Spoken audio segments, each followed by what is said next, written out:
നമസ്കാരം. സോഡിയാക് മീഡിയയിലേക്ക് എല്ലാ പ്രേക്ഷകർക്കും സ്വാഗതം. 2024 ജൂലൈ മാസത്തെ അശ്വതി നക്ഷത്രക്കാരുടെ നക്ഷത്രഫലമൊന്ന് പരിശോധിച്ച് നോക്കാം.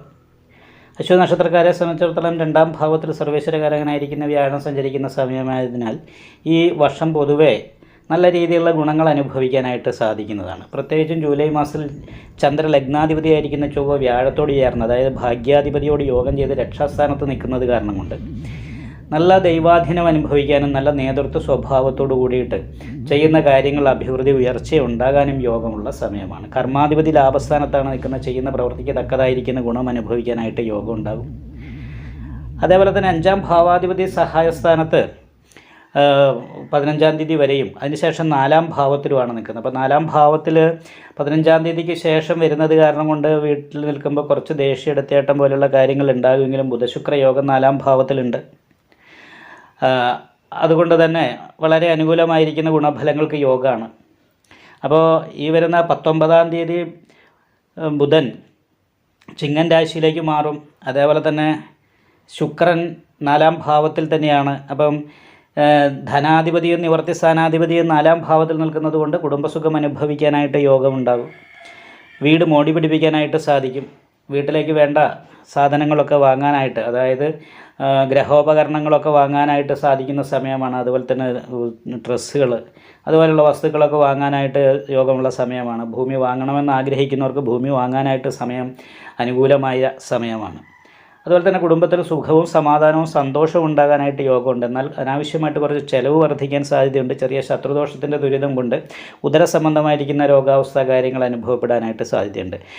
ലഗ്നാധിപതി രക്ഷാസ്ഥാനത്തേക്ക് നേരം സ്വയം മുന്നിട്ടിറങ്ങി ഇന്നത് വേണമെന്നുള്ള ആഗ്രഹത്തോട് കൂടിയിട്ട് അതിന് മുൻകൈ എടുത്ത് പ്രവർത്തിച്ചാൽ ആഗ്രഹിക്കുന്ന കാര്യങ്ങളൊക്കെ ഫലവത്തായി വരാനായിട്ട് യോഗമാണുള്ളത്.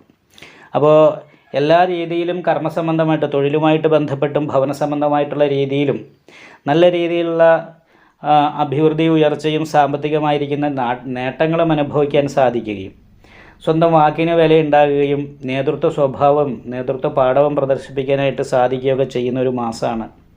വിദ്യാർത്ഥികളെ സംബന്ധിച്ചാണെങ്കിലും പഠനത്തിൻ്റെ കാര്യത്തിൽ നല്ല അനുകൂലമായിരിക്കുന്ന ഗുണഫലങ്ങൾക്ക് യോഗമാണ്. എന്നാൽ സഹായികളായിരിക്കുന്ന വ്യക്തികളുടെ ഭാഗത്തു നിന്നും അത്ര അനുകൂലമായിരിക്കുന്ന നിലപാടുകൾ ഉണ്ടാകാൻ സാധ്യതയില്ല. സഹായിക്കുമെന്ന് പ്രതീക്ഷിക്കുന്നവരിൽ നിന്നും വിപരീതമായ അനുഭവങ്ങൾ ഉണ്ടാകാനുള്ള സാധ്യതയുണ്ട്. ചെലവ് നിയന്ത്രിക്കാനായിട്ട് പാടുപെടുന്ന ഒരവസ്ഥയാണ് വരുന്നത്. അനാവശ്യമായിട്ട് പൈസ ചെലവഴിച്ചുകൊണ്ടിരിക്കേണ്ടി വരും. കർമ്മസ്ഥാനത്ത് നേതൃത്വ സ്വഭാവമൊക്കെ ഉണ്ടെങ്കിൽ പോലും കർമാധിപതി ബാധാസ്ഥാനത്തേക്ക് നേരം തൊഴിലുമായിട്ട് ബന്ധപ്പെട്ടിട്ട് മാനസികമായിട്ട് ടെൻഷൻ വർദ്ധിച്ചുകൊണ്ടിരിക്കാനുള്ളൊരു സാധ്യതയുണ്ട്.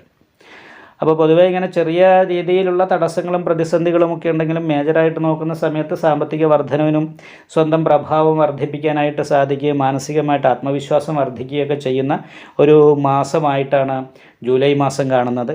എന്തായാലും ശത്രുസ്ഥാനത്ത് ഘടനകാരകനായിരിക്കുന്ന കേതു നിൽക്കുന്നു എന്ന് പറയുന്നൊരവസ്ഥയുള്ളത് കാരണം കൊണ്ട് ശത്രുദോഷ പരിഹാരം ചെയ്യാനായിട്ട് പ്രത്യേകം ശ്രദ്ധിക്കുക, നാഗപൂജ ചെയ്യുക. അപ്പോൾ ഈ 2 വഴിപാടുകളൊക്കെ ചെയ്യുകയും നന്നായിട്ട് പ്രാർത്ഥിക്കുകയും ചെയ്തിട്ടുണ്ടെങ്കിൽ നല്ല സാമ്പത്തികമായിരിക്കുന്ന നേട്ടങ്ങൾ അനുഭവിക്കാനായിട്ട് സാധിക്കും. ഇനി ജൂലൈ മാസത്തിൽ ഉദ്ദേശിക്കുന്ന രീതിയിലുള്ള ഈ ഗുണം അനുഭവിക്കുന്നില്ലെങ്കിൽ ദശാസംബന്ധമായിട്ടുള്ള ദോഷമാണെന്ന് മനസ്സിലാക്കിക്കൊണ്ട്, ഏത് ദശയാണ് ഏത് അപഹാരമാണെന്ന് മനസ്സിലാക്കിക്കൊണ്ട് ആ ദശാനാഥൻ യഥാശക്തി വഴിപാടൊക്കെ ചെയ്തിട്ട് ദൈവാധീനം വർദ്ധിപ്പിക്കാൻ ശ്രദ്ധിക്കുന്നതും നന്നായിരിക്കും. നിങ്ങൾക്ക് ഈ വീഡിയോ ഇഷ്ടപ്പെട്ടാൽ ലൈക്ക് ചെയ്യുക, നിങ്ങളുടെ അഭിപ്രായങ്ങൾ കമൻറ്റ് ചെയ്യാം. ജ്യോതിഷവുമായി ബന്ധപ്പെട്ട കൂടുതൽ കാര്യങ്ങൾ അറിയാൻ ഈ ചാനൽ സബ്സ്ക്രൈബ് ചെയ്യുക. ഞങ്ങളുടെ ഓൺലൈൻ കൺസൾട്ടൻസി നമ്പർ താഴെ ഡിസ്ക്രിപ്ഷൻ ബോക്സിൽ കൊടുത്തിട്ടുണ്ട്. ആവശ്യമുള്ളവർക്ക് കോൺടാക്റ്റ് ചെയ്യാവുന്നതാണ്.